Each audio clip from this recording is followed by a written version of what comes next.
Já tem alguém aí? Olá, pessoal, galerinha. Nossa, já tem um pessoal aí aguardando o Daniel ou aguardando o AD. Quem que vocês estão aguardando? Então, que delícia estar aqui novamente. Estamos nessa nova live, hoje é dia 27 de agosto, da Operação Arco-Íris, com uma pessoa simplesmente incrível, fantástica, que vai estar aqui com a gente, vai falar um pouco da sua vida, vai improvisar talvez, sei lá, quem sabe. Eu até já não brinque com ele, já não desafie esse rapaz, ver se ele é tão bom mesmo. Quem não conhece o AD, eu sou o presidente da ONG, já faz 10 anos que eu estou presidindo a ONG, e o Daniel já foi um parceiro nosso. Houve uma mudança assim, quando eu entrei, o Daniel saiu. Mas, enfim, faz parte, né? Nem todos os bons conseguem ficar juntos. Nossa, que falsa modéstia minha, meu Deus do céu. Ah, é que eu estou realmente bastante ansioso para a chegada do Daniel. E eu vou querer, por favor, envie perguntas para nós. Envie perguntas para o Daniel. Vamos tentar saber tudo sobre a vida desta grande pessoa, desse grande profissional, desse maravilhoso improvisador.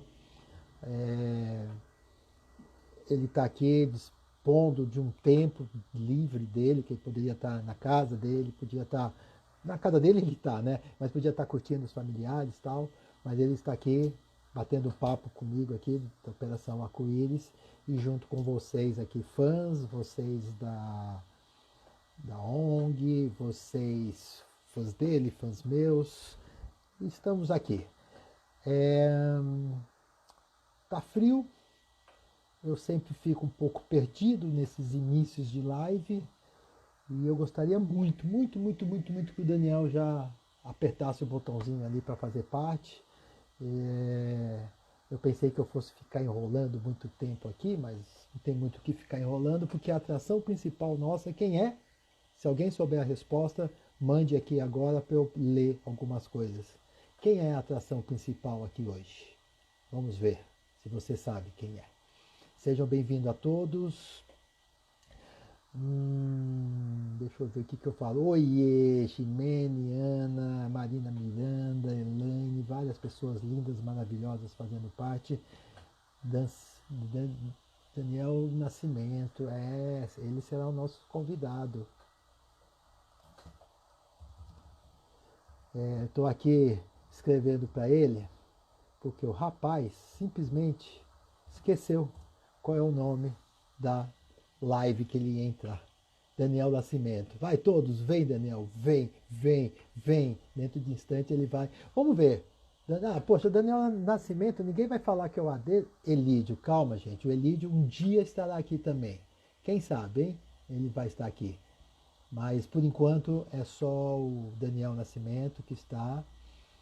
E eu estou aqui. Bem, Daniel, todos estão ansiosos, esperando. Quem não conhece a Operação Arco-Íris, fazer uma transmissão. Basta conhecer as nossas redes sociais, que estará muito bem-vindo. Opa, parece que já está batendo. Ai, meu Deus do céu. Ai, o homem chegou. O homem chegou. Vejam. Tudo. Não, para, porque ele chegou. Agora eu não estou mais sozinho aqui. Agora tem. Você não está mais sozinho, eu cheguei. Cara, eu já não sabia mais o que fazer. Eu estava tentando enrolar para saber quem era a atração principal. Eu quis fazer uma votação aqui. Mas eu atrasei demais, desculpa. Eu não sabia que tinha atrasado tanto. Pensei que tinha atrasado normal. Você parece que está dentro do seu normal mesmo, né? Então, um atraso 4 minutos, eu acho que está fantástico. Ufa, tô mais tranquilo agora. O importante é chegar. Já estou falando aqui, mas deve ser a Larissa Dias, deve ser seu puxa-saco, né? Porque o importante é chegar. Ah, Com certeza é uma pessoa que eu paguei para falar bem de mim. Obrigado, Larissa. Eu te mando depois o boleto. Quer dizer, você me manda o boleto, né? 10% para mim. Daniel Nascimento, quer dizer então que você é o quê? Bom, olha, eu praticamente tudo é carbono. Então é difícil sair disso. É carbono, ou 70% água também. Certo. E eu acho que eu também sou humano, ser humano, um animal. E eu acho que Calma, calma, calma. resumindo, Uma dúvida. Você acha que é ser humano ou você é um ser eu humano? acho, eu acho, eu acho. Eu não tenho. Eu acho que a gente não pode sair precipitado falando as coisas por aí. Mas Tá. esse é o sei lá, minhas coisas que eu faço é isso. Acho que eu posso responder isso na sua pergunta, Tá. o que eu sou. Tá. Você lembra aonde você estudou o pré-primário? O pré-primário, lembro. O que você tem de mais importante de lembrança daquela época? Do pré-primário, eu lembro que para mim a escola era muito grande, era um pré-primário muito grande. Certo. Depois recentemente eu vi que era um lugar pequeno, mas como era pequeno na época, eu achei que era muito grande. E no pré-primário, eu lembro da gente, eu lembro de não, sei lá, de brincar, de ficar brincando e fingir que estava na escola, né? Mas era Tá. brincadeira, isso era muito importante lembrar. Que Tá. mais? Eu, eu lembro de. Eu não sei se é pré-primário isso, mas eu lembro muito cedo na escola de eu brincar de esconde-esconde com os meus amigos, tipo, pré-primário, assim. E Certo. aí Pare- tinha. Parece, desculpa te cortar, mas é que tem muita gente aqui comentando que a lembrança não é o seu forte. Ah, mas isso daí é um clássico das pessoas que eu já esqueci o nome, que ficam falando que eu não lembro das coisas. Eu lembro de Cara, todas as coisas. eu peço perdão, não queria te expor dessa forma. A pergunta veio porque, enfim, Não, tá você tudo lembra. bem. É o pessoal que não consegue esquecer. Cara, Mas então, mas é uma época difícil de lembrar, né? Eu não acho fácil de lembrar mesmo. Mas eu lembro de brincar de impressionante. esconde-esconde e ficar num tanque tinha aqueles tanques de areia que brincava antigamente. E eu fiquei no tanque de areia simplesmente de costas, brincando de areia, enquanto rolava Hum. esconde-esconde. E os meus amigos nem pensavam em que era eu, porque, pô, o cara não tá escondido, deve ser uma outra criança brincando. E aí Ah, eu ganhei o esconde-esconde aquele dia. nossa, incrível, incrível, incrível. Ah, eu Então, era muito criativo quando era criança. desde criança você já era uma pessoa criativa, já sabia fazer alguns improvisos razoáveis, né? Razoáveis, razoáveis. E em São Paulo mesmo que você estudou? Em São Paulo, estudei em São Paulo. é, todo o meu colégio foi aqui em São Paulo. Colegial também, tudo aqui em São Paulo. Faculdade. Tá, putz, eu não posso usar muito o passado, então, porque você é uma pessoa esquecida, mas queria muito saber um pouco mais da sua vida. Você lembra quando foi, quantos anos você tinha com a primeira namorada? Primeira namorada, lembro, tava com 32 anos. Tá, isso faz pouco tempo então, né?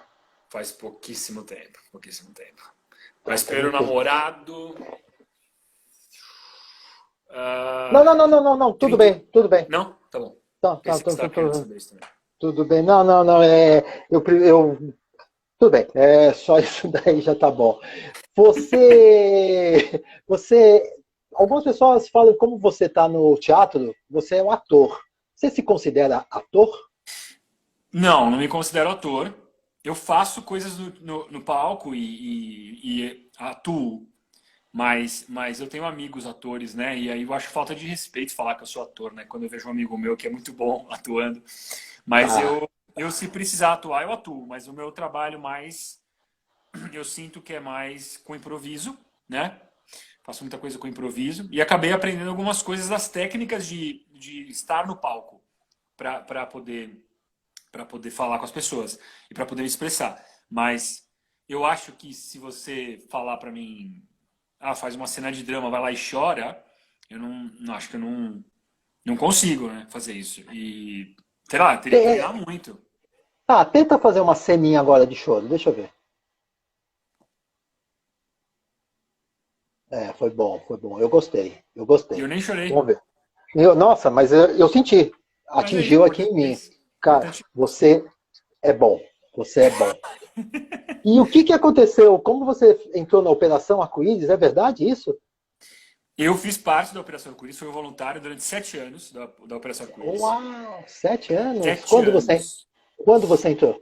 Eu entrei, na verdade, eu entrei ilegalmente na Operação Arco-Íris. Tantã. Ah, Não, é porque é o teu... seguinte, quando eu fiz isso, era em 2000, sei lá quando foi isso, faz muito tempo. Eu estava ainda na escola, estava literalmente na escola. Eu estava acho que no segundo colegial, na época que tinha colegial ainda, não sei se tem colegial ainda, né? Tá, Mas deve ter alguns. deve ter alguns, né? Mas Tem, eu acho que tem. entrei e eu tinha visto o trabalho do Doutores da Alegria e tinha gostado muito. E tem Uhum, uma tia de um grande amigo meu, que é a Soraya. Ela fazia sim, parte, ainda faz parte do Doutores da Alegria. E eu sim. falei para ela, eu vi o projeto, achei o projeto muito legal. E queria participar. E perguntei para ela como é que faço para participar desse projeto. E ela falou, tem que ser palhaço profissional. E na época eu Uhum, não era profissionalmente absolutamente nada. Eu era certo. profissionalmente um estudante. E aí ela me indicou, ela falou, ó, tem um monte de ONG super séria que faz um trabalho muito legal de visita de hospital como palhaço. E me passou a Operação Arco-Íris. E aí eu fui falar com a presidenta do Arco-Íris na época, faz muito tempo isso. Eu acho que eu tinha 16 anos, ou 17 anos. E era proibido menor de idade. Sim, aham. Ainda é, né? Proibido menor de Ainda, idade fazer esse ainda trabalho. assim, é. E eu pedi muito para fazer. E ela falou para mim, não tem como você fazer, você não pode fazer, eu tenho que esperar você fazer 18 anos. Só que daí eu Uhum, comecei a fazer os treinamentos. Os treinamentos eu pude participar. Então eu treinava com os voluntários que iam para o hospital, mas eu não certo. ia para o hospital. E aí, um ano antes de eu fazer 18 anos, eu comecei a ir no hospital. Mas eu fiquei um tempão treinando, fiquei um tempão indo no hospital como o terceiro elemento, né? Para quem não Sim, conhece o trabalho, sempre vai uma dupla, no mínimo. E exato. aí eu ia como terceiro elemento, eu ia como estagiário. Às vezes, você nem ia de nariz, você saía só para ver. Ah, tá. E aí, depois de um tempão, 6 meses fazendo isso, eles me colocaram para fazer e eu fiquei fazendo 7 anos esse trabalho. Rapaz, e você saiu por quê? Eu saí por causa de trabalho, né? Porque tem uma coisa muito importante do trabalho de voluntariado, que é quando você se dispõe a fazer o trabalho, você tem que cumprir o trabalho. Você não pode ficar achando que trabalho voluntário eu faço nas horas vagas se der e vamos ver se vai Uhum. dar certo. Então, eu tinha que me comprometer ao trabalho mesmo. E são as datas que você dá, você tem que participar, e é uma coisa que eu sempre levei muito a sério. Só que daí, em 2007, 2008, eu comecei a ter uma agenda muito puxada de shows. E eu tive que Certo. parar de fazer, infelizmente, Ah, por causa do meu trabalho com os barbichas, porque eu não conseguia mais dedicar nem o mínimo, que era uma vez, acho que 2 vezes por mês. Na época era 2 vezes por mês. hoje ainda é Ainda é 2 isso. vezes por mês, é. É, é. Eu não conseguia me dedicar nem isso mais. Aí eu mandei um e-mail falando que eu não ia conseguir, mas todo mundo já estava meio que entendendo, já tinha visto o que estava acontecendo com os shows, estavam muito felizes de eu estar fazendo os barbichas com o teatro lotado e tal. Então foi muito legal. Foi uma saída triste, porque eu parei de fazer uma coisa que eu gostava, mas para fazer uma coisa que deu muito certo e foi muito, Sim, muito legal também de fazer. felizmente. Uma coisa assim que me deixou feliz até é que quando você saiu foi o ano que eu entrei. Então, parece que falaram assim que não dá para ficar duas pessoas boas no mesmo ambiente. Eu não Entendi, mas entendi. quem era a outra pessoa boa, tirando você? Ah, não, eu pensei que era tirando você. Assim. Para, vai, os dois são bons, ou eu ou você. Era isso, assim. Olha, tem umas pessoas elogiando muito o seu cabelo, estão achando ele Obrigado, gente. lindo, maravilhoso, assim. Obrigado. Tem. tem algumas outras pessoas falando outras coisas aí, depois eu pergunto. Ah, tem, lógico, pessoas que querem estar louca para saber como você conheceu os Barbixas. Por que Barbixas? Como surgiu? Como surgiu os Barbixas? É, Essa é a pergunta que você quer me fazer, AD. você gosta, você gosta dos Barbixas? Eu gosto, é que eu achei engraçado, você deu uma volta muito grande. Como é que. Os barbichas, como é que. Barbichas, o nome. Como é que você conhece? Como é que os três se juntam? Como é que você. Você gosta dos barbichas? Você já conversou alguma vez na sua vida com algum presidente? Nunca. É a primeira vez que eu converso com o presidente. Presidente não sabe falar, presidente não precisa ter estudo, presidente não decide nada, Não presidente é sabe. enrolador. Se você fizer uma pergunta para mim, eu vou demorar 10 horas e no final eu vou talvez falar, entendeu? Entendi. Entendi. Não, respondendo a pergunta que as pessoas estão fazendo, que você me fez, porque as pessoas estão fazendo, e por isso que você fez a pergunta para mim, porque as pessoas estão fazendo. Eu conheci os Barbixas na escola. Os Barbixas, No pré-primário? não, na escola. Ah, não foi no pré-primário não, né? Não, não foi no Tá. pré-primário. No Cara, pré-primário, pera, desculpa te contar. Olha um pouquinho para sua direita. Não, para esquerda então. Você tem cabelo branco, tá um monte de gente falando aqui do seu cabelo branco. nossa, parece que é novidade. Faz tempo que eu tenho cabelo branco. É, não, para mim é novidade. Pra Então, você é desculpa. novidade? É novidade. Desculpa. Volta aí pro, Nossa, as pessoas estão chamando você de velho aí. Desculpa agora. Volta para falar dos Barbixas, vai. Explica um pouquinho o que é Barbixas. Bom, Barbixas é um grupo que eu fiz há 126 anos atrás, quando eu era jovem. Agora eu sou um velho senhor idoso, de Fofo. cabelo branco, né? Mas é um grupo que eu conheci o Elídio Sana e Sim. Anderson Bizocchi. A gente se conheceu no colégio e Começou a fazer isso que a gente faz até hoje, que é comédia. E a gente gostava de fazer comédia, começou a se apresentar no colégio. E hoje a gente. E mais tarde a gente fez sketches, colocou os sketches na internet, criou o espetáculo Improvável, que é um espetáculo de improvisação. E tem um canal no YouTube, que se você não conhece Barbixas, pode colocar lá, youtube.com/barbixas, é com X. E o nome vem dessa coisa que tem aqui no queixo, que é uma barbicha. Que na época a gente era tão jovem, há 126 anos atrás, que só tinha, de barba a gente só tinha aqui. Eu, principalmente, nem grudava aqui o bigode com a barba. Mas Não, foram os sim. tempos, né? Quando eu era jovem, hoje eu sou um senhor É, de idade. Para as coisas. e a barba tá bonita, tá Obrigado. completa. Tá Obrigado. bem legal Chama mesmo. preguiça. Férias. Tá, aham. Dani, seu aniversário tá chegando? Alguém falou aqui Meu agora. aniversário está chegando. Meu aniversário está chegando. Eu, inclusive, pedi no Rap, deve estar chegando a qualquer momento. Eu acho que daqui Ah, a nossa, pouco se mas tocar a ele. campainha, vai ser meu aniversário. Tá, mas pede pra ele segurar um pouquinho aí, porque você tá Certo. comigo agora Ó, e vamos ocupado, que o aniversário que se dane. Vamos falar aqui. vamos falar mais. O que as pessoas normalmente perguntam pra você? As pessoas perguntam para mim, isso que você falou de como que a gente se conheceu, a origem dos Ah, Barbixas. pô, eu não fui original, então? Nem um pouco. Nossa, mas assim, Puta que longe de ser original. pariu. A gente Tá. sempre conversa. É, se já aconteceu alguma coisa muito estranha e diferente no palco com o improvável, enquanto a gente improvisa, e se alguma vez deu branco pra gente. São as perguntas que a gente mais ouve disparado. Nossa, que saco, né? Bom, é Não, você. mas não é um saco. As pessoas têm dúvidas reais. Eu não acho que é um saco, Não, mas mas. as pessoas Não perguntam sei. muito. Tá. Você lembra de algum momento, uma cena que deu branco assim em você? Olha, boa pergunta essa, hein? Tá. Normalmente, dá branco sempre. A gente trabalha no improviso para dar branco. A gente trabalha para não ter que ficar pensando. A gente trabalha É o para. ideal, né?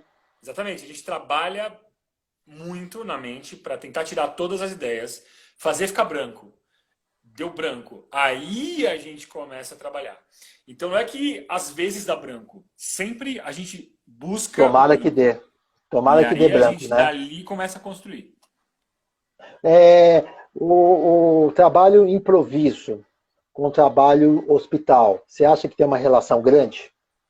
Muito grande. Muito grande. Tanto que uma das razões de eu estar fazendo esse trabalho, de eu ter começado a fazer o trabalho de improvisação, tem Uhum. muito a ver com a Operação Arco-Íris. Porque quando eu fazia os treinamentos eram valiosíssimos para o Operação Arco-Íris. E eram muito importante, além de ser importante participar, era muito legal participar. Então Aham. era com gente de ponta, tipo, palhaços incríveis, improvisadores, gente de teatro, até com médicos a gente falava muito. Eles treinavam muito a gente. E o treinamento de palhaço e de improvisação era muito presente no Arco-Íris. Então, lá que eu conheci os mestres palhaços, todos que eu Sim, conheço, foram de lá. Que deram dando aula, e eles davam aula, às vezes voluntários, davam aula para os voluntários sobre palhaço. E alguns davam aulas de palhaço em hospital.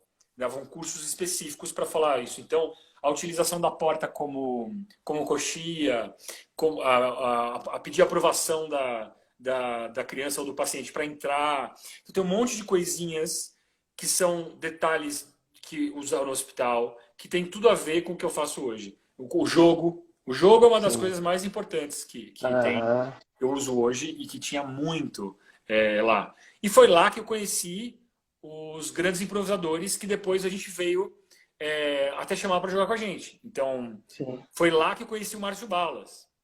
O Márcio sim. Balas estava dando um curso de improvisação e com ênfase para o hospital, porque o Márcio também fazia esse trabalho. Ele foi dos E doutores, ele, né? com doutores, e ele deu um curso, ele deu esse Cara, treinamento. desculpa te cortar, tá? Tem um monte de gente perguntando qual o seu nome de palhaço. Desculpa te cortar, Meu mas nome aqui de tem muita palhaço? gente. É, nossa. Meu Olha lá, nome o de nome de palhaço, o nome de palhaço palhaço. era Farofa. Farofa, tá. Depois você vai falar o porquê que era farofa, parece que você não gostava muito. Eu adoro uma farofinha. E aí você conheceu o Márcio Bolas. E aí eu conheci o Márcio Balas nesse treinamento e conheci outro mundo. A Beth Dorgan deu aula, o Ezio deu aula, muita gente boa deu aula. Sim. E aí Uhum. quando a gente, enquanto Barbixas, decidiu fazer um espetáculo de improviso, a gente conhecia o Rosline, sabia que era improvisação, eu já estava tendo treinamento de improvisação, liguei as duas coisas, falei, vamos chamar um dos treinadores do Operação Arco-Íris para treinar a gente. E eu liguei pro Ezio, eu conto isso pro Ezio até hoje. Eu liguei pro Ezio Magalhães primeiro e deu caixa postal. Aí eu liguei pro Márcio Balas e ele atendeu. E Ah, aí nunca mais, o Márcio ficou com a gente há muitos anos, treinando a aham. gente, jogando com Foi, a né? gente, foi Aham. pra TV com a gente. Então o Márcio criou uma relação muito grande de mestre pra gente. Porque ele pegou os rudimentos do improviso e ficava pegando no nosso pé bem no começo. E depois a gente foi ter outros mestres com a gente também. Mas foi na Operação Arco-Íris que eu conheci o Márcio Balas. E foi por causa de lá que ele me Ah, que chamou, que legal. ele Que aceitou fazer o trabalho com os Barbixas. Então, a Operação Arco-Íris tem uma cara. história muito forte do que aconteceu com os Barbixas. E do Que que aconteceu com o lindo Improvável isso. e, por consequência, do que aconteceu com o improviso no Brasil. Que lindo. É, não, é claro, porque né, Márcio Balas, Barbixas são referências para sempre para nós que estudamos o improviso. E que lindo que a Operação Arco-Íris, então, tem participação nisso. Muito, Nossa, muita participação. Porque eu fiquei muitos anos fazendo isso.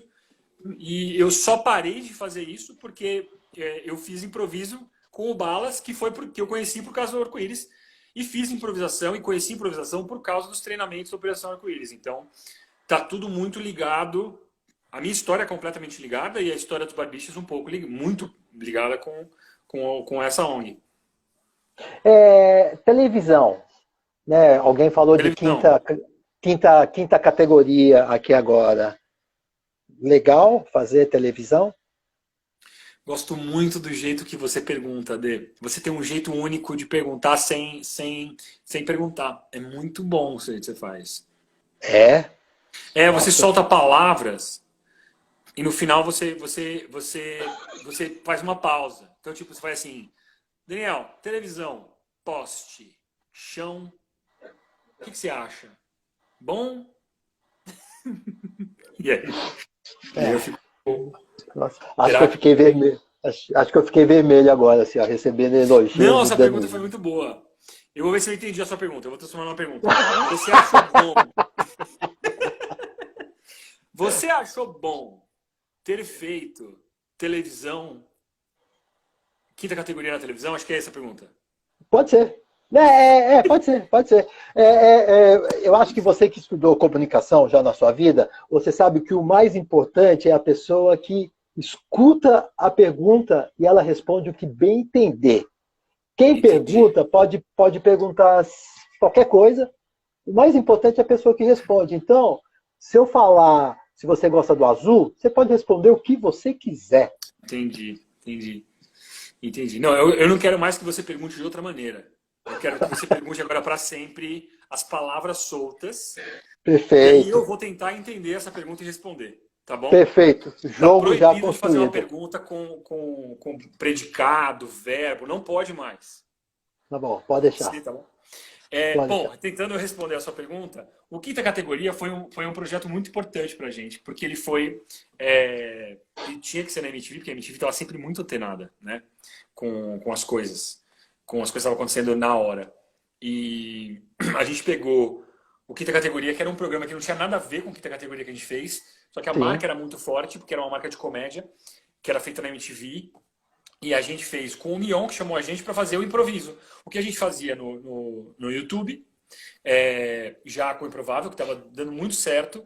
O Mion rapidamente entendeu. Ele fazia, ele gostava de improvisar, ele já fazia improvisação porque ele é do teatro, e chamou a gente Aham. para fazer. E foi muito rápido, porque a gente começou a fazer. A gente fez o show em 2007, entrou com o improviso em 2008, e em 2009 a gente já estava estreando na TV. A MTV e o Mion, principalmente, são muito rápidos de pegar as coisas que estavam chamando a atenção do pessoal que era mais jovem. E aí a gente começou a fazer o programa e o programa tinha uma coisa muito interessante. Ele só ia gente lá porque conhecia já o Improvável. Ah, Então, o público que ia já conhecia o elenco. Era uma coisa muito louca isso pra MTV. Porque falou assim, não, a gente vai aqui lançar vocês. Só que o Improvável, na verdade, o YouTube naquela época já era muito grande. E chamava muita atenção. E muita gente já conhecia. E a gente tinha mais acesso no YouTube do que, às vezes, a audiência que a gente tinha na televisão. Só que o Quinta Categoria tinha uma coisa muito legal. Ele reprisava domingo à tarde. ah, E a gente não sabia o quanto isso era importante. No domingo à tarde, muita gente assistia e assistia em família. Deixava ligado e ficava no domingo vendo. Passava, então era um horário bom, que não era tipo quinta à noite, 10 horas. A gente uhum. tinha que trabalhar, a gente tinha que estudar de manhã. Não conseguia assistir.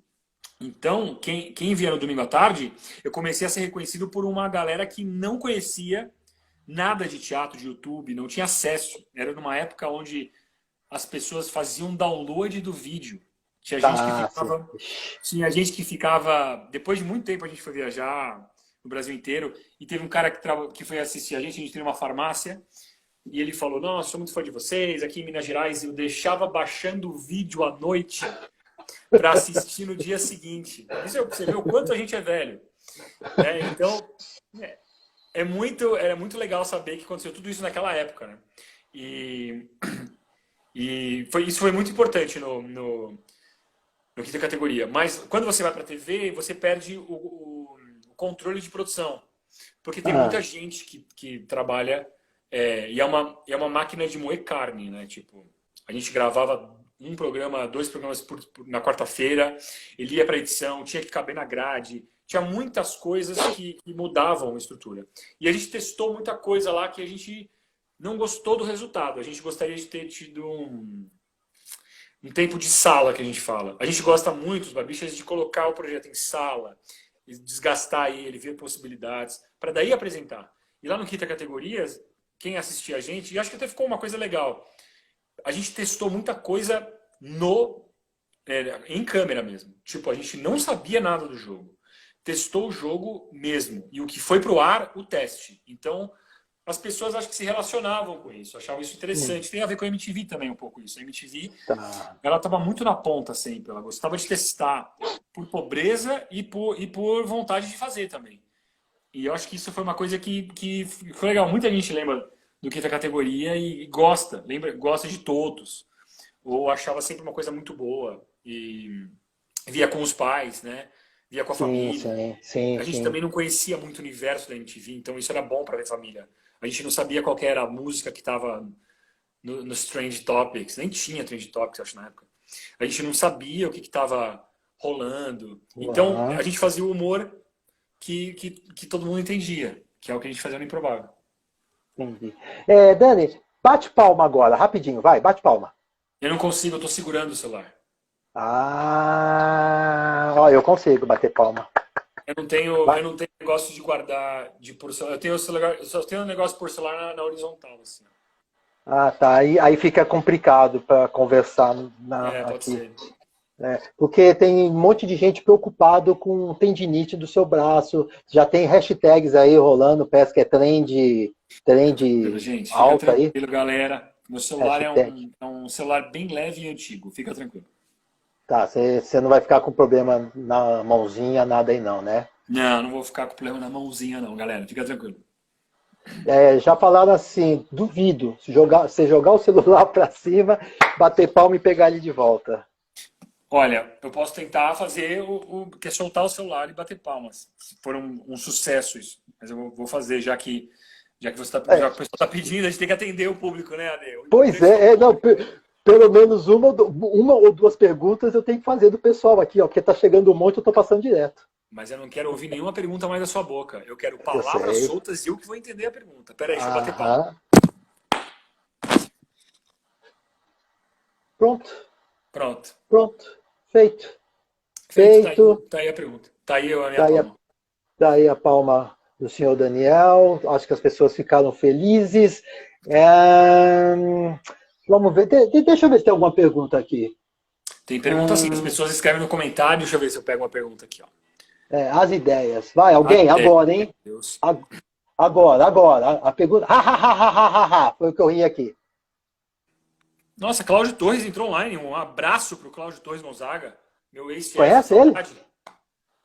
Grande abraço, Cláudio. Cláudio Torres Gonzaga foi meu chefe na Globo. Troca. Redator, um dos redatores mais importantes desse Brasil. Troca. É um dos mais antigos desse Brasil. Troca. Foi o meu chefe nesse Brasil. E era um bom chefe. Era um bom chefe.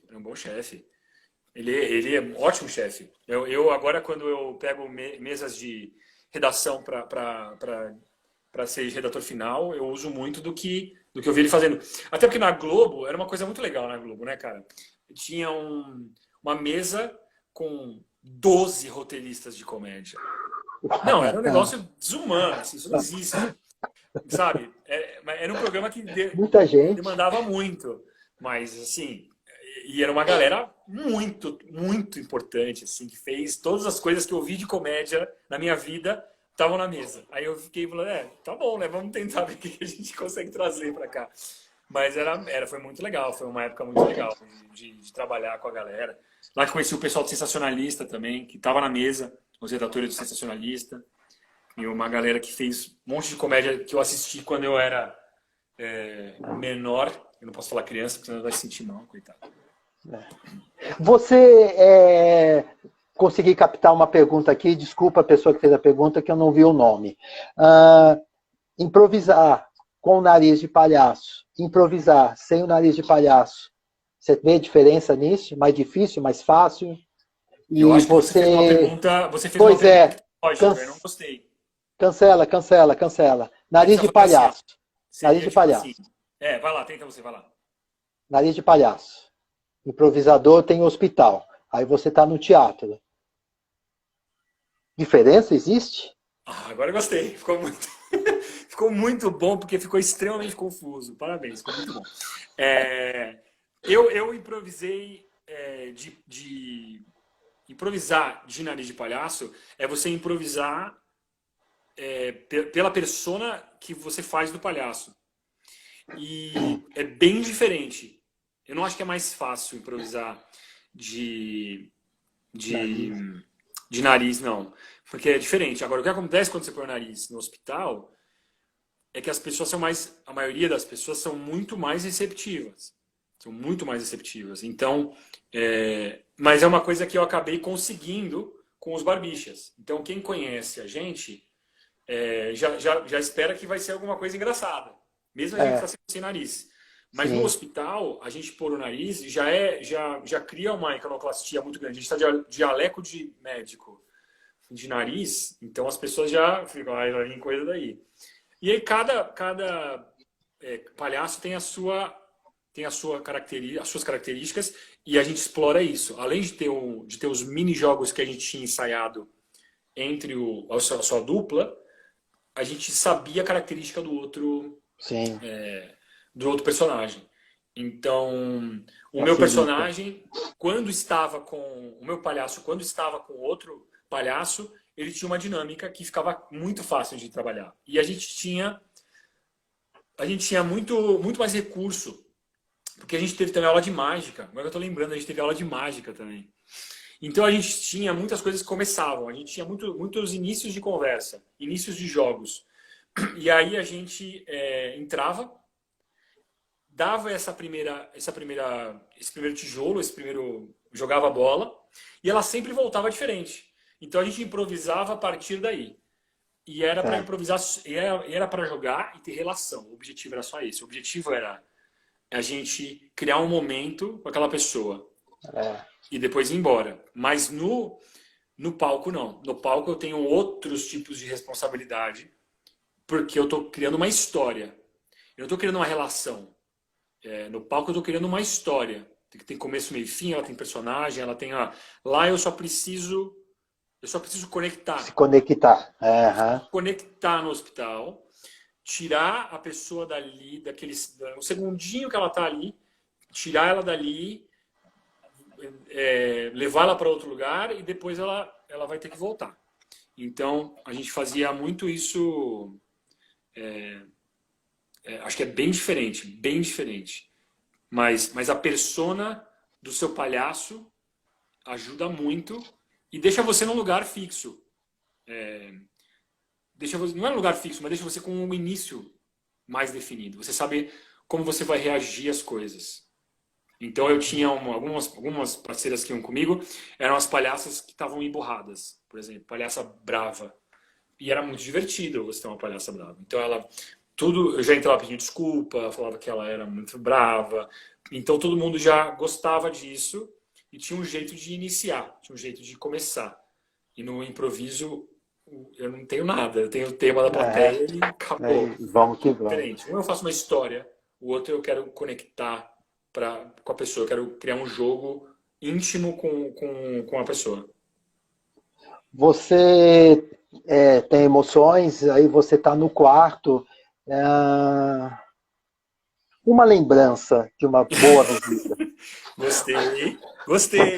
Foi boa essa. Eu quase mudou, você na hora mudou. Muito bom isso. Muito bom. Não, tem muitas lembranças muito boas. A maioria das lembranças são boas. Uma história. Sempre tem uma história boa, uma história ruim, uma história que te marcou, uma história que te deixou triste, uma história que te deixou feliz, ou já faz tempo e você não lembra mais nenhuma? Eu acho que uma coisa que deixava a gente sempre muito feliz era quando a gente era reconhecido. Porque a gente fazia escala em vários hospitais. Então, na verdade, demorava muito para retornar para um hospital. Essa é a diferença dos doutores para a Operação Arco-Íris. Eu não sei se ainda funciona assim, mas você tem um shuffle, né? Uma aleatoriedade para você não ficar... Você não fica no hospital só. Vocês ainda trabalham assim? Ou não, agora nós temos grupos... durante um ano fica um grupo de umas 10 pessoas no hospital A, outras 10 no hospital B, outras 10 no hospital C. Então a gente acaba criando um vínculo com algumas pessoas porque existe grupinhos, né? Aham. Nós temos um grupo que trabalha de sábado e outros de terça. Os de terça-feira, que o número é menor, aí eles visitam os vários hospitais. Agora, os sábado, cada um tem um grupinho. Eu ia de terça. Na verdade, eu podia ir de terça e de sábado. Ah, então. Porque eu era muito jovem, eu não fazia nada. Eu Ah, estudava, literalmente. Então, eu cobria muita gente. É, é legal saber que vocês estão fazendo ainda desse jeito. Mas eu ia de 15 em 15 dias. Eu não podia ir muito. Mas eu lembro, por exemplo, a gente fazia o Darcy Ribeiro, é o de... Darcy Vargas, lá no Monumbi. Darcy Vargas. Isso. E a gente fazia o da criança com câncer. Qual que é esse daí?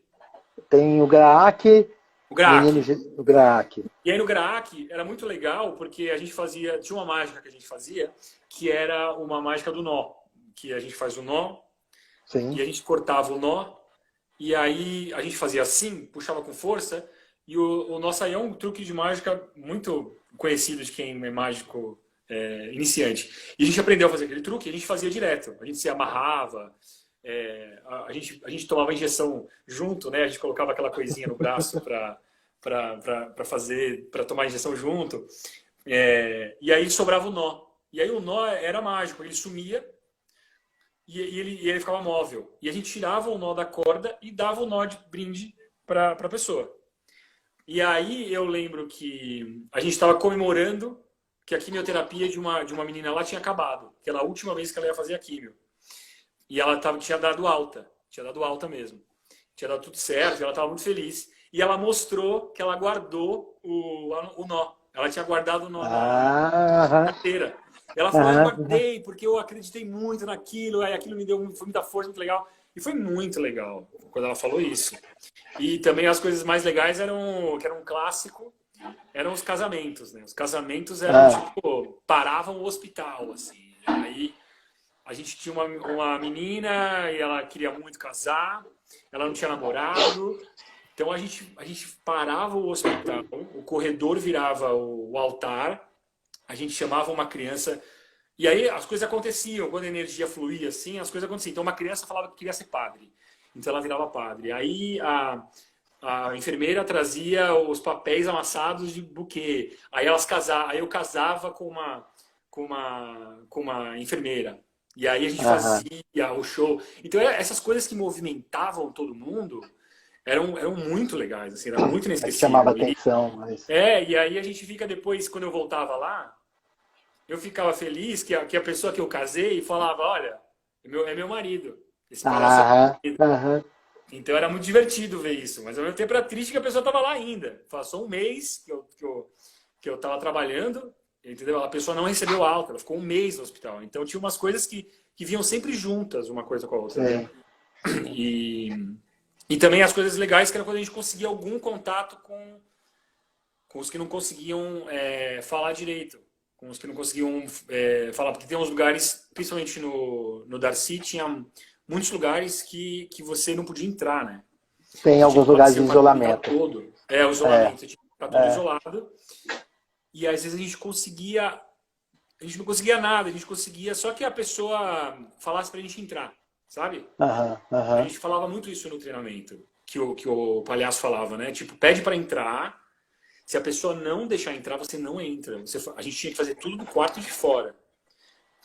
E essa é uma coisa que eu guardei muito até hoje, porque no hospital é um ambiente muito... Você perde o controle um pouco do seu corpo. Né? Você não pode falar não para um medicamento ou para uma agulha. Então, você poder falar não para um palhaço era uma coisa muito poderosa para uma criança. Então, eu falava assim, você quer brincar com o palhaço? Não. E a gente não brincava, a criança falava, que delícia, eu posso falar não para alguém? Exato. Eu não sabia disso. Então, foi uma das coisas que o treinamento deu para a gente. Né? Mas quando a gente ficava nesse lugar de falar, não quero brincar com o palhaço, ela estava chateada. E a gente fazia aquele show de porta, que a gente falava, né? O show de porta, o famoso show de porta, que a porta ficava aberta. E foi aí que a gente começou a entender a conexão de palhaço, né? Que era... A criança falava não e ela não tirava o olho da gente. Ela ficava olhando. E a gente fazia lá fora, não, ele não quer que a gente entre.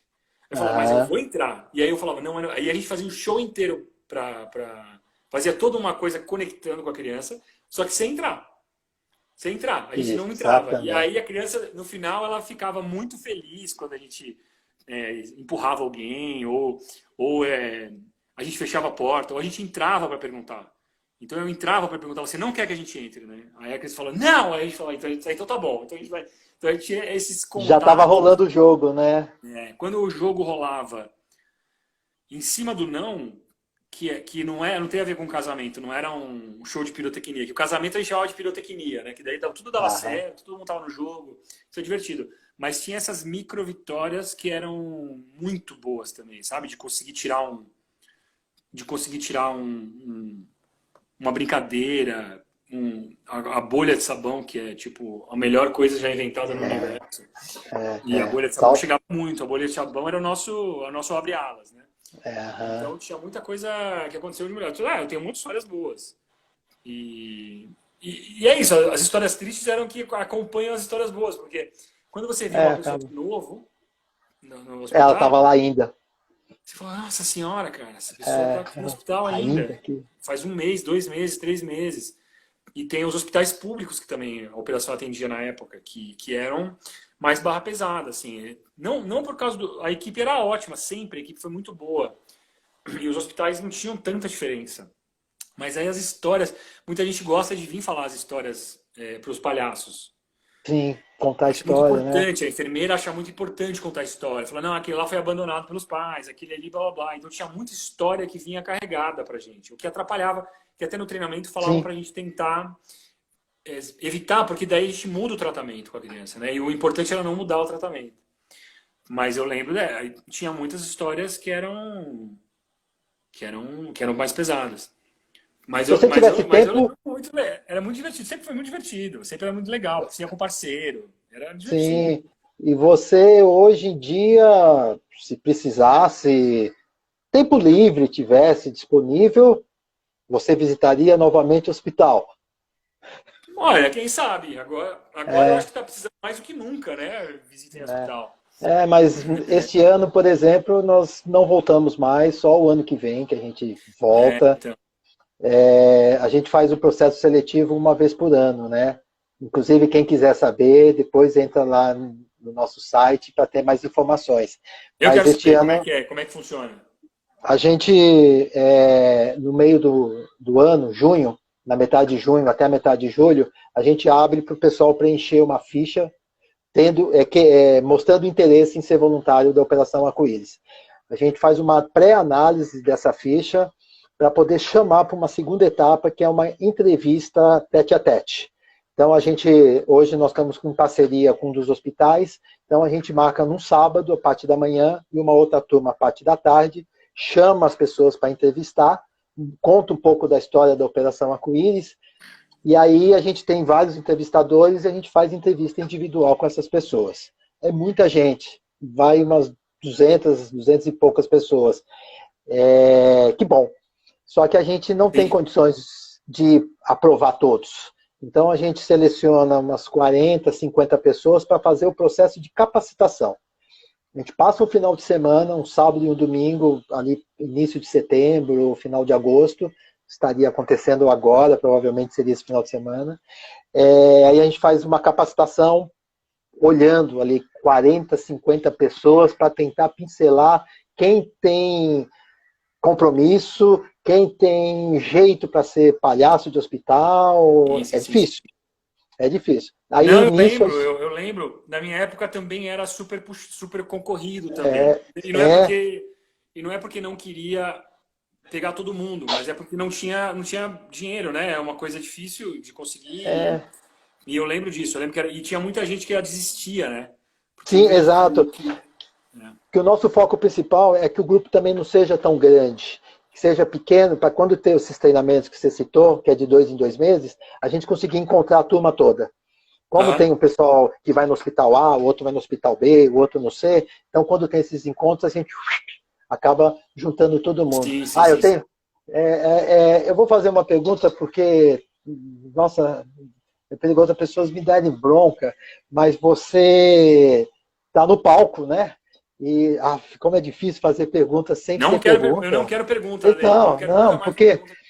Eu quero palavras soltas aleatórias. sim, porque tem uma cicatriz que de repente tem um microfone na testa. Você sabe me dizer, é, surgiu, já nasceu? Não, esse daqui Ah, é só uma cicatriz, mas o pessoal gosta de ficar com dúvidas. É uma cicatriz que eu tenho faz, tipo, muito tempo. É, quando eu era criança, eu caí, machuquei. quando você estava no pré. Você lembra como foi a queda? Não precisa demonstrar. Não, eu era muito jovem para lembrar. Eu tinha, tipo, 2 anos. Sabe quando você tá na Ai, cara. cadeira e aí você Ah, faz aquele. Você deixa a cadeira com 2 pés só? E você fica, dá uma inclinadinha assim? aham. Só que eu tava fazendo isso virado para lá. E aí eu bati numa quina de alguma mesa, alguma coisa, e raspou. Mas eu não me lembro de absolutamente nada. Mas eu fiquei com 7 pontos. Era 7 pontos. Agora é Uh, essa merda. Tá ficando cada vez menor. Eu até gostava mais antigamente. Ela era bem maior. E ela tem tá, uma mas. coisa de ficar. Ela ficou muito no meio, né? Eu acertei muito. Não é que eu fiz assim, né? Eu não fiz assim. Eu fiz assim, ó. Acertei no meio da testa. Não, mas parabéns, parabéns. Você mostra que você é bom nisso também. O que tem uma história de microfone? Microfone na Microfone testa? não, microfone queremos saber. Sei lá o que é esse negócio do microfone que estão falando aí. Eu acho. Vamos ver se a gente descobre essa aqui. Microfone, nem captou o negócio do microfone. Você não tá arrasando bem. Não, não, não. É que tá muito mais gostoso bater papo com você, falando de palhaço, da sua época. Qual o jogo favorito do Improvável? Essa também já tá letra maiúscula, letra minúscula, negrito. Você, quando tá no palco, você tem algo que você prefere fazer? Tem algum jogo? Você é feliz? Aê, gostei! Está ficando muito bom! Você está ficando muito bom em ser um oposto de um bom entrevistador. Eu tô adorando isso. Ótimo, Eu vou fazer isso. É ótimo. tipo Yoda, um pouco Yoda. Bial que me Olha, aguenta. eu acho que eu gosto, eu de verdade mesmo gosto de, acho que, de todos os jogos do Improvável. Eu não sei se tem um preferido. A gente tem épocas que a gente gosta mais de um e gosta mais de outro. É, Sim. mas a gente já fez os 5 capítulos, a gente fez demais, o dicionário a gente já fez demais. Mas tem alguns que a gente acha mais difícil. Por exemplo, Cenas Improváveis é difícil. Ele é um jogo difícil até hoje. O musical também eu acho que a gente tem muita dificuldade. Então, tem alguns jogos que são mais difíceis. Mas eu não tenho muito problema com o jogo. Eu aprendi a gostar deles e quando eu começo a achar eles meio repetidos ou meio, Ah, sei lá, meio iguais, a gente consegue dar uma volta nele. Enquanto jogador eu consigo fazer ele ficar divertido, eu proponho uma coisa que eu sei que o Elite não esperava, que o Andy não esperava. Então tem esse lugar também que eu fico. dois microfones no palco e tem sentido para que o som saia mais alto? É melhor dois microfones no palco? Entendi. 2 microfones no palco. Eu acho que é melhor para sair o som. 2 microfones no palco. É melhor para sair o som. Acho que está respondido, porque, nossa, eu vi até uma arminha aqui assim. Ah, Aqui, ó. Por que vocês usam 2 microfones no Improvável? A pergunta tá clara e você não conseguiu fazer ela ficar desclara. cara, eu já falei, presidente não sabe nada. Presidente não Tá sabe. Então, evidente. eu estou olhando no celular, estou olhando no computador, estou tentando ver pergunta, mas eu olho, mas não leio. Sabe quando você bate Entendi. o olho, tá. Aí volta aqui. É uma pergunta técnica que ela está fazendo, eu achei É, interessante. Por que a gente usa 2 microfones no Improvável? Bom, ela deve estar falando que a gente usa o headset e quando a gente senta, a gente fala de mão. É, eu acho que aí que no começo do Improvável, na minha época, a gente não tinha esse headset, ele era estupidamente caro, ainda é estupidamente caro. E a gente usava os microfones, que a gente chama de microfone boom, que é o microfone que ficava na ponta do palco virado pra gente. E a gente aham. falava alto. Só que a gente começou no teatro de 300 lugares, depois a gente foi para um teatro de 600 lugares, e depois a gente começou a fazer para 1.000 lugares, 1.500 lugares. A gente chegou a fazer para 6.000 lugares. Então não dava mais para fazer no gogó. Então a gente comprou esse microfone, só que a gente seguiu com os microfones do lado da gente, que é um microfone para um segundo jogo que a gente fala, que é quando a gente comenta o improviso. Então, para ele não ter que ficar, para o técnico não ter que saber quando tem que ligar e desligar esse comentário, a gente fisicamente fala, cara. Daniel, você respondeu aqui outra pergunta. Como que os microfones param de falar quando vocês saem de cena? Gente, existe um técnico que Existe. é um técnico. Mas quem é? Felipão? Quem é o técnico que está ali Não, atualmente? teve vários técnicos trabalham com a gente e eles improvisavam junto com a gente. Todos eles improvisavam junto com a gente. O técnico do espetáculo improvável é improvisador também. Só que ele não tá aparecendo. Mas esse trabalho é o trabalho que mais a gente treina com eles, assim, que é o desligar e ligar o áudio, quando tá valendo, quando não tá valendo. E isso é instintivo. A gente tem algumas regras corporais para isso. Cada jogo tem a sua. E o cara que é o técnico de áudio tem que...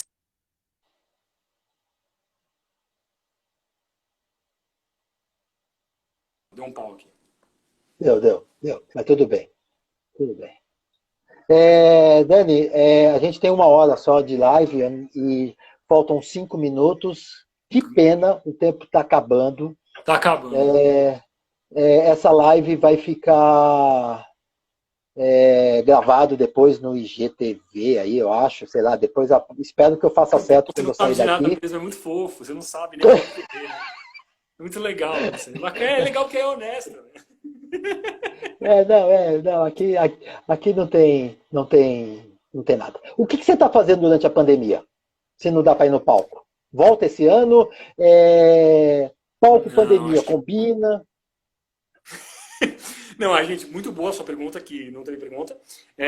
A gente está estudando várias maneiras de tentar voltar, mas é muito importante. A gente está preocupado muito com a equipe, com as pessoas que vão assistir.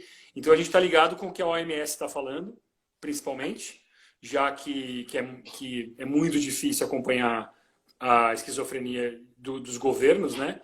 Então a gente não tá seguindo o que o shopping liberou, a gente não está seguindo isso. A gente está seguindo o que os cientistas estão falando para a segurança das pessoas, né? A gente tem que pensar nisso, porque a gente precisa Por favor. de pessoas. Não, a gente precisa de pessoas, todo mundo precisa de pessoas. Sim. E a gente faz teatro, e a gente não... E o nosso trabalho é muito importante que não aconteça nada com ninguém. E a gente não pode nem imaginar em fazer uma coisa e prejudicar alguém que vai na plateia. Claro. A gente só vai voltar quando estiver assim, seguro mesmo. Não tem outra oportunidade, não tem outro jeito, não tem outra maneira. A gente vai tentar achar outras maneiras de comunicar com o público, lógico. Sim. Mas ao vivo, no palco, a gente só volta quando for seguro. Isso não tem nem conversa, não tem nem o que fazer. Ótimo, que bom, porque vocês são referências também, então é bom dar esse exemplo positivo para muita gente aqui. Sim, mas tem muitos amigos meus que estão fazendo coisas incríveis, eu estou acompanhando e adorando, fazendo shows para a internet, stand-up, fazendo improviso pelo Zoom, tem muita coisa legal acontecendo e a gente está de olho em tudo isso para tentar ver se a gente consegue um produto que tenha a nossa cara e que também seja que a gente goste de fazer. Né? Sim. Dani, eu agradeço demais o seu tempo aqui com a gente. Estão pedindo para gravar isso de qualquer forma. Estou até falando para colocar no YouTube dos Babichas. Nossa, que honra colocar isso no YouTube dos Babichas. Ai! Mas... Eu queria agradecer, na verdade, você. Muito obrigado pelo convite. Obrigado por você estar na frente da Operação Arco-Íris. Eu tenho muito carinho pela Operação Arco-Íris. Espero que você que não conhece, que está vendo essa live, vá no site, dê uma olhada, conheça. E é lógico que você precisar da minha ajuda. Você já sabe, eu já dei um curso de capacitação para vocês, que foi uma volta muito bonita na minha vida, que eu comecei tendo aula com vocês, e depois de uns 15 anos fui dar aula. Então, para mim foi muito emocionante poder fazer isso. Pode contar comigo, você sabe que se eu não posso ir no hospital, eu tenho outras maneiras que eu posso ajudar. Maravilha. Então, quem não conhecia Daniel Nascimento, grande palhaço. Estão chamando aqui de paçoca, que querem ver você no palco como paçoca um dia, viu? Paçoca não é Foi farofa, jogar. gente, mas tudo bem, ninguém entendeu o nome do negócio.